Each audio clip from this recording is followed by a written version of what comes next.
اس سے بڑی صفات، یعنی اس سے بڑھ کر کسی کی صفت کامل نہیں، ہر انسان ناقص ہے، ہر مخلوق ناقص ہے، اللہ تعالیٰ کی ذات ہی کامل ہے۔ تو اس وجہ سے اس جو ہر کمال کے ساتھ متصف ذات ہے، اس کی محبت انسان کے دل میں بیٹھ جاتی ہے۔ جب محبت بیٹھ جاتی ہے تو وہ پھر اس کی طرف رجوع کرتا ہے، اس کی بندگی کرتا ہے، اس کو چاہتا ہے اپنے دل کے ساتھ، اپنے اعمال کے ساتھ۔ تو یہ ایک فطرتی جو چیز ہے جو ہر انسان میں ہوتی ہے۔ اور دوسرا پوائنٹ جو میں نے لکھا ہے کہ جب اللہ تعالیٰ کائنات کو پیدا کرنے والا ہے، تو کائنات کا مطلب یہ ہے کہ کائنات میں جو کچھ بھی ہے وہ بھی اسی کی طرف سے ہے، کیونکہ جب اصل چیز جو کائنات ہے اس کا خالق وہ ہے، اس کو پیدا کرنے والا وہ ہے، تو کائنات میں جو کچھ بھی بعد میں ہوگا اس کا منبع بھی وہی ہوگا۔ تو یہ ہے محسن، اللہ تعالیٰ جو ہے احسان کرنے والا ہے، تو احسان کرنے والے کی محبت بھی انسان کے دل میں بیٹھ جاتی ہے۔ ہر انسان جو ہے وہ اس سے محبت کرتا ہے جو اس کی طرف، جو اس کے ساتھ احسان کرتا ہے، اس کے ساتھ اچھا سلوک کرتا ہے۔ تو اس لیے انسان، اور اللہ سے بڑھ کر کوئی محسن نہیں ہے انسان کا، بلکہ انسان بھی اگر کسی دوسرے پر احسان کرتا ہے، اچھا رویہ رکھتا ہے، تو وہ بھی اللہ تعالیٰ کے احسان کی وجہ سے ہے، کیونکہ اللہ نے اس بندے کو توفیق دی۔ تو اس وجہ سے ہر طرح کی احسان، یعنی ہر طرح کی نعمت جو انسان کو پہنچتی ہے وہ اللہ تعالیٰ کی طرف سے پہنچتی ہے۔ تو جب اللہ ہر نعمت کو عطا کرنے والا اللہ تعالیٰ ہے، تو آٹومیٹکلی انسان کے دل میں فطرتی طور پر اس کی محبت دل میں بیٹھ جاتی ہے، وہ چاہتا ہے کہ میں اس کی طرف رجوع کروں، اس کی بندگی کروں، اس کی تعظیم بجا لاؤں۔ اور یہ عبادت اور یہ اسلام، یہ ساری کی ساری تعظیم، اللہ تعالیٰ کی عبادت بندگی، یہ اللہ تعالیٰ کے سامنے سر تسلیم خم کرنا، اس کے احکامات کو ماننا، یہ وہ اس کی تعظیم ہی ہے۔ تو یہ پہلا پوائنٹ تھا۔ دوسرا یہ ہے کہ اللہ تعالیٰ کی بندگی تمام انسانی معاشروں میں ہمیشہ سے موجود رہی ہے، یعنی کوئی بھی کائنات کی ابتدا سے لے کر آج تک کوئی بھی معاشرہ عبادت سے خالی نہیں رہا۔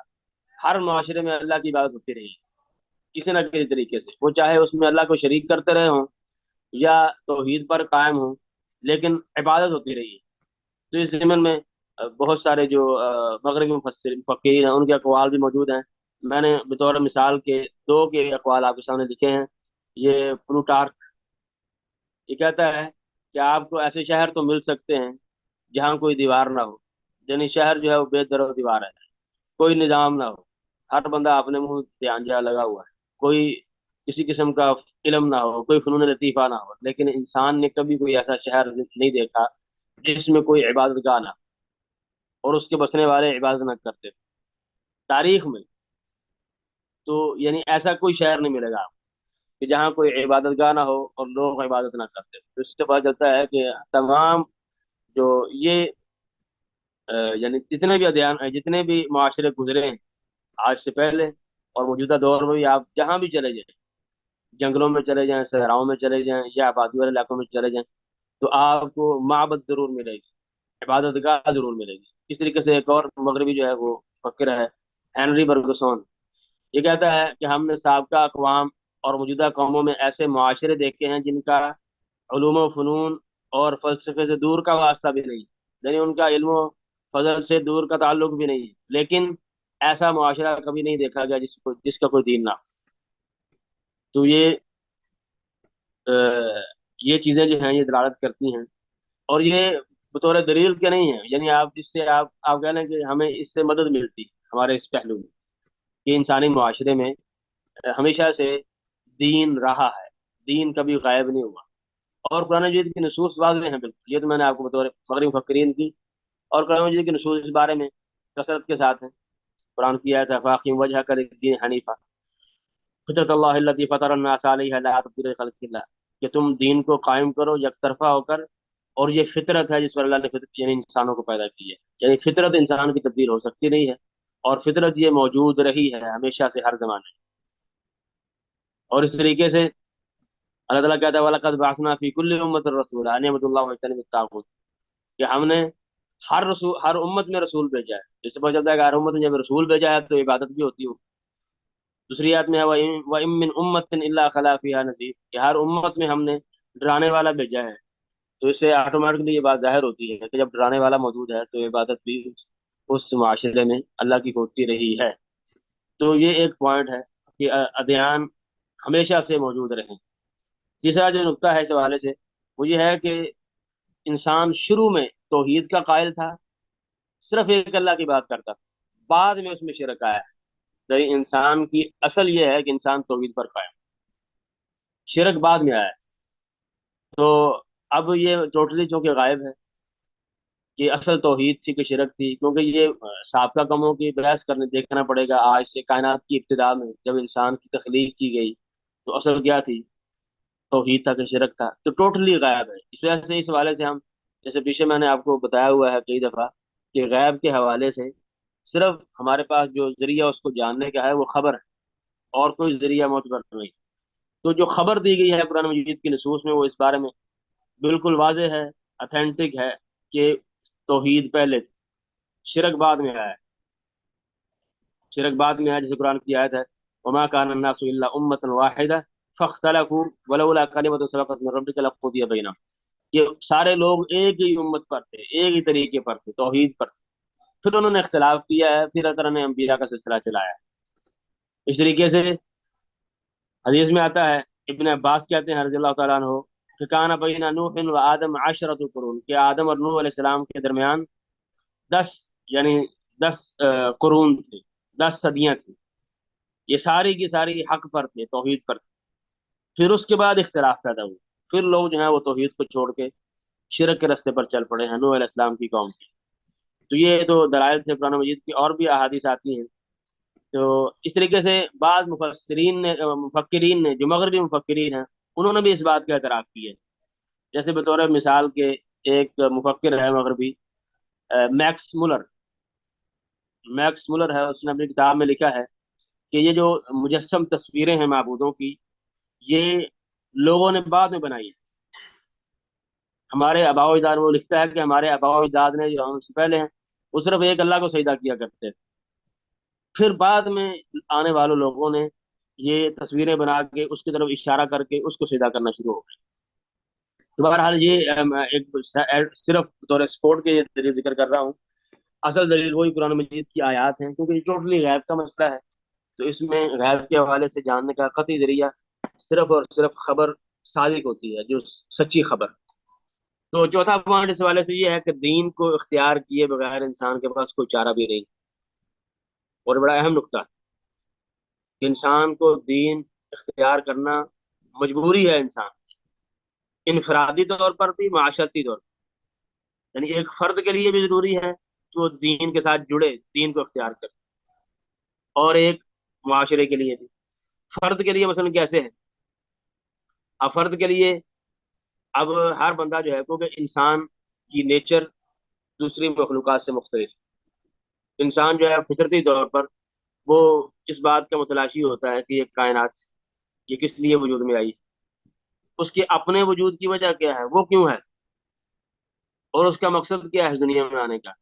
یہ کچھ چیزیں جو ہیں جاندار، کچھ بے جان کیوں ہیں، کچھ عقل مند، کچھ بے عقل کیوں ہیں، کچھ جو ہیں وہ مثلا معذور، اور کچھ جو ہے وہ صحیح سلامت تندرست کیوں ہیں، کچھ بیمار اور کچھ تندرست کیوں ہیں، بعض بندے جو ہیں وہ خیر کے کام کرتے ہیں، بعض برے کرتے ہیں، کیوں کرتے ہیں، خیر اور برائی کا، یعنی اچھائی اور برائی کا پیمانہ کیا ہے ناپنے کا، اخلاقیات کیا ہیں، کون کون سے اخلاقیات اچھے ہیں، کون کون سے۔ اب یہ ساری چیزیں ایسی ہیں جس کا جواب انسان چاہتا ہوتا ہے کہ اس کو جواب دیا جائے اس بات کا، اور اس کا جواب جو ہے وہ نہ سائنس کے پاس ہے اور نہ الہاد کے پاس، یعنی ایتھیزم کے پورے، یعنی جو ان کا ہے خاکہ، اس میں بھی اس کا جواب بالکل بھی نہیں ہے، اور بلکہ جو بہت سارے وہ ملحدین ہیں وہ خود اعتراف کرتے ہیں کہ ان کے پاس اس کا کوئی جواب نہیں۔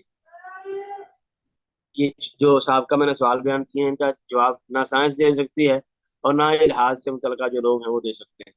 تو یہ دین ہی ان چیزوں کا جواب دیتا ہے۔ تو اس طریقے سے، اور یہ دین کو اختیار کرنا، نماز پڑھنا، انسان کا اللہ سے لگاؤ ہونا، جڑنا، یہ اس کے نفسیاتی اثرات بہت ہیں۔ اس سے انسان جو ہے وہ دلی طور پر مطمئن رہتا ہے، اس کو بے چینی نہیں ہوتی، اور اسلامک پوائنٹ آف ویو سے تو یہ بالکل کلیئر ہے۔ جیسے میں نے پچھلے لیکچر میں ابن قیم رحمہ اللہ کا قول ذکر کیا تھا کہ وہ کہتے ہیں کہ دل میں ایک خالی جگہ ہوتی ہے، اس خالی جگہ کو بھرنے والی جو چیز ہے وہ اللہ کی عبادت ہے۔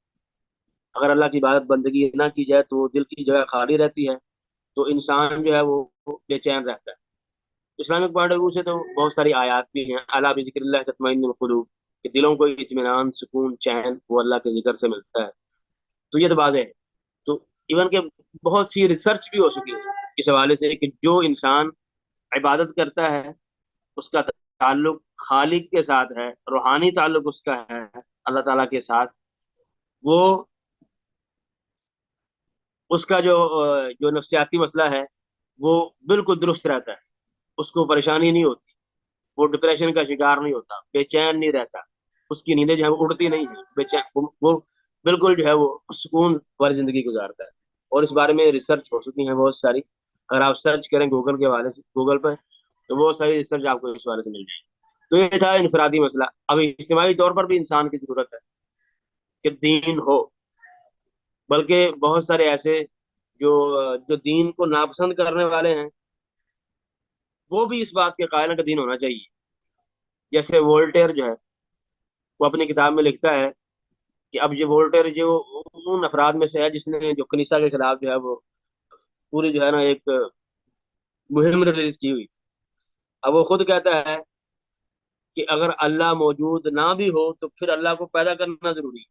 یعنی ہم اپنے ذہن میں اللہ کا تصور رکھیں، یعنی نعوذ باللہ ہمارا عقیدہ تو یہ نہیں ہے، لیکن میں اس کی بات نہ کر رہا ہوں. وہ کہتا ہے کہ اگر اللہ تعالیٰ نہ بھی ہو تو پھر بھی اللہ کو پیدا کرنا لوگوں کے ذہن میں ضروری ہے. اس لیے ضروری ہے، وہ کہتا ہے اللہ پر ایمان لانا ضروری ہے تاکہ میری بیوی جو ہے میرا احترام زیادہ کرے، میرا خادم وہ میرے ساتھ جو ہے وہ دھوکہ فراڈ نہ کرے. اب یہ بڑا اہم نقطہ ہے کہ ایک وہ بندہ جو دین بیزار ہے وہ کہتا ہے کہ دین ہونا چاہیے. کیوں؟ کیونکہ اس سے انسان جو ہے وہ ایک لمٹ میں رہتا ہے، ایک لمٹ میں رہتا ہے. اب جو دیندار آدمی ہے اگر حقیقت میں وہ دیندار ہے تو وہ اگر کسی جگہ پہ کوئی قانون نہ بھی ہو، تو ملکی قانون نہ بھی ہو، کسی جرم کی سزا نہ بھی ہو، پھر اللہ کا خوف اس کو ہوتا ہے.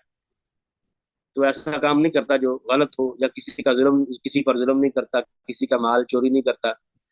تو یہ اس سے معاشرہ جو ہے وہ درست رہتا ہے، درست سمت میں چلتا ہے.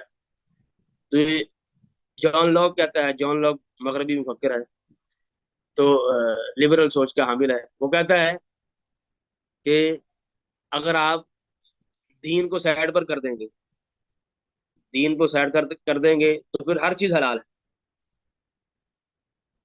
یعنی اگر آپ دین نہ رکھیں گے تو پھر آپ جو مرضی کرتے رہیں، آپ کو پوچھنے والا کوئی نہیں. وہ کہتا ہے دین ہونا ضروری ہے. بلکہ اس نے اس بات کا کہا کہ جو دین کو نہیں ماننے والے ان کو سختی کے ساتھ ان کے ساتھ نپٹا جائے، اور ان کے ساتھ نرمی کا رویہ اختیار کرنا بالکل ٹھیک نہیں، جائز نہیں. تو یہ جان لاک مغربی مفکر وہ کہہ رہا ہے. تو اس حوالے سے اس لیے دین انسان کی معاشرتی ضرورت ہے. اس سے انسان معاشرہ ایک منظم رہتا ہے، ہر انسان اپنی لمٹ میں رہتا ہے کیونکہ دین نے لمٹ مقرر کر رکھی. جب دین نہیں ہوگا، کسی قسم کا خوف، اللہ کا خوف نہیں ہے، ڈر نہیں ہے، آخرت کے عذاب کا ڈر نہیں، وغیرہ وغیرہ، یا دنیا میں حد جو اللہ تعالیٰ نے رکھی ہے اس کے نفاذ کا ڈر نہیں ہے، تو جو بندہ جو مرضی کرتا رہے، جو مرضی کہتا رہے، اس کو پوچھنے والا کوئی نہیں ہوگا. اس وجہ سے دین انسان کی زندگی کو منظم کرتا ہے.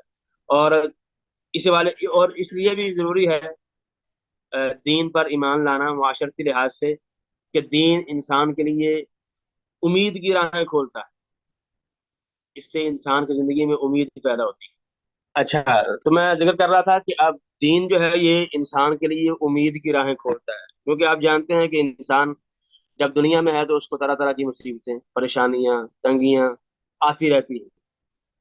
تب اس تنگیوں پریشانیوں میں جو چیز اس کو سکون دیتی ہے وہ ہے اللہ تعالیٰ کی ذات پر ایمان، دین پر ایمان. کیونکہ دین جو ہے وہ کہتا ہے کہ یہ تنگیاں، جو مصیبتیں وہ برداشت کر رہا ہے، اس پر اس کو اجر ملے گا، اس کو اجر دیا جائے گا. اور یہ تنگیاں جو ہے یہ وقتی طور پر ایک یعنی مخصوص وقت کے لیے ہیں، اس کے بعد آسانی ہی آسانی ہے، ہمیشہ کی ایک زندگی ہے جس میں انسان کو ہر طرح کی آسائش ملے گی، ہر طرح کی نعمت ملے گی. اور اس طریقے سے اگر کوئی اس کا قریبی فوت ہو جائے تو اس کو یہ تسلی ملتی ہے کہ انشاءاللہ ہم جنت میں ملیں گے، ہماری ملاقات آخرت میں ہو جائے گی، تو اس کو سکون ملتا ہے. اگر اس کو مثلا جو ہے وہ کوئی اچھا کام کرتا ہے، یا کوئی مثلا کسی کے ساتھ اچھا رویہ اختیار کرتا ہے، جھوٹ نہیں بولتا، سچ بولتا ہے، یا مصیبتوں میں صبر کرتا ہے، تو اللہ تعالیٰ اس کے لیے یعنی درجات کی بلندی آخرت میں، جنت میں، تو یہ بھی ایک اس کو یعنی ایک یعنی مثبت پازیٹیو پوائنٹ ہے انسان کے لیے. اس سے انسان کی زندگی میں اطمینان آتا ہے، سکون آتا ہے. اور اور جب اس کا یہ عقیدہ بن جائے، اور یہ ہونا چاہیے کہ انسان کو جو بھی مصیبت پریشانی آتی ہے وہ اللہ کے حکم سے آتی ہے، اور یہ بہت اہم عقیدہ ہے، اللہ کے حکم سے آتی ہے اور اس میں خیر ہے. اور جب اس بندے کا یہ عقیدہ ہوگا کہ مجھے مصیبت آئی ہے اور اس میں میرے لیے خیر ہے، کیونکہ اللہ کا فیصلہ کبھی برا نہیں ہوتا، تو اب جس کا یہ عقیدہ ہوگا اس کو کبھی بے چینی ہوگی، اس کو کبھی ڈپریشن ہوگی، اس کو کوئی یعنی اپنے کیے پر ندامت ہوگی، کبھی نہیں ہوگی. تو اللہ تعالیٰ کی ذات پر مطمئن رہے گا. اور ایک اور اہم پوائنٹ کہ اب دنیا میں ظلم ہو رہا ہے. اب بہت سارے ایسے لوگ ہیں جو ظلم کرتے ہیں، لوگوں کا مال کھاتے ہیں، کسی کو قتل کر دیا، کسی نے سینکڑوں لوگوں کو قتل کیا ہے، سینکڑوں لوگوں کا مال کھایا ہے، رشوت کھائی ہے، وغیرہ وغیرہ. اب آخرت پر ایمان لانا انسان کو سکون دیتا ہے کہ ان لوگوں کا جو ظلم کر رہے ہیں، جو رشوت کھا رہے ہیں، جو لوگوں پر ظلم ڈھا رہے ہیں، لوگوں کے ملکوں پر قبضہ کر رہے ہیں، یا جیسے آج کل اسرائیل میں ہو رہا ہے کہ وہ اسرائیلی جو ہے وہ فلسطینیوں پر ظلم ڈھا رہے ہیں، تو اب ایک مسلمان مطمئن رہتا ہے کہ ان سب کے ظلم کا حساب جو ہے اللہ تعالیٰ لے گا، عدل و انصاف ہو. تو اس سے انسان کو سکون ملتا ہے، اس کے لیے امید کی راہ کھلتی ہے، وہ زندگی میں آگے بڑھتا ہے. تو اس طریقے سے دین ضروری ہے، دین کے بغیر چارہ نہیں ہے. یہ جو چند ایک باتیں میں نے آپ کو ذکر کی ہیں یہ بڑی اہم ہے. اور یہ ڈپریشن کے مریض، جو ڈپریشن انہی چیزوں کے نہ ہونے کی وجہ سے ہوتا ہے، میں نے آپ کو جو پوائنٹ ذکر کیے. جب ایک مولد آدمی ہے، اس کے آگے کچھ نظر، اس کو کچھ نظر ہی نہیں آ رہا، اس کے سامنے یہی بس مشین ہے، چل رہی ہے، چلتی جلدی بند ہو جائے گی. اب وہ کس رول کی پاسداری کرے گا؟ اس کو کون سی چیز روکے گی لوگوں پر ظلم کرنے سے؟ کچھ روکنے والا نہیں.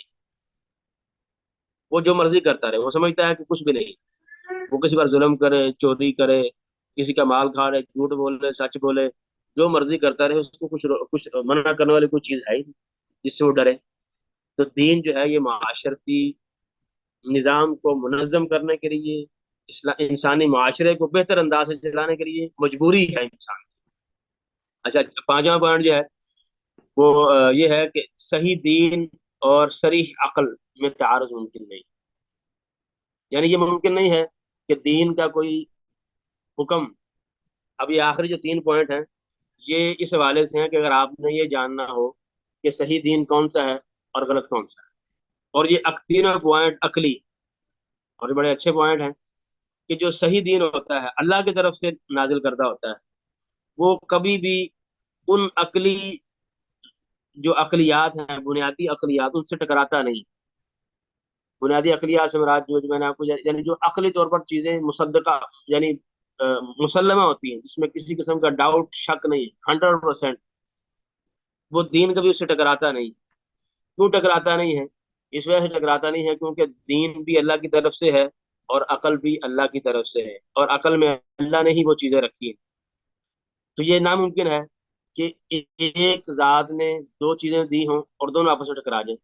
یہ ممکن نہیں ہے، کیونکہ دین بھی حق ہے، اور اللہ تعالیٰ کی طرف سے جو عقل دی ہوئی ہے، جو اس کے بنیادی ضرورت ہے. ہر عقل نہیں، ہر انسان کی عقل ڈفرینٹ ہوتی ہے. میرے سوچنے کا، سمجھنے کا انداز مختلف ہے، آپ کا مختلف. یہاں اس سے مراد وہ یہ ہے کہ جو عقل، بنیادی ضرورتیں ہیں عقل کی، وہ مختلف ہوتی ہیں.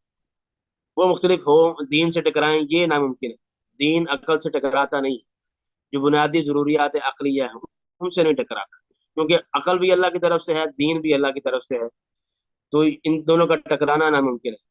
اچھا، تو میں بات کر رہا تھا کہ دین اور جو عقل ہے، عقل سے مراد یہاں جو میری اور آپ کی عقل نہیں ہے، بلکہ اس سے مراد وہ بنیادی چیزیں عقلی جو اللہ تعالیٰ نے انسان کے اندر رکھی ہیں اس کی پیدائش کے ساتھ، جس کو میں اگر کہوں تو بنیادی ضروریات عقلیہ جس کو کہتے ہیں. جیسے دو اور دو چار ہوتے ہیں، ایک بندہ ایک جگہ پر بھی ہو، دوسری جگہ پر بھی وہی بندہ ہو، یہ نہیں ہو سکتا. آگ اور پانی اکٹھے نہیں ہو سکتے، دو مخالف چیزیں اکٹھی نہیں ہو سکتی. یعنی یہ چیزیں یہ ہیں. مثلا اس طرح کی اور بہت ساری چیزیں جو بنیادی چیزیں ہیں، کوئی چیز بغیر سبب کے نہیں ہو سکتی. تو یہ عقلی چیزیں ہیں. تو اب دین اور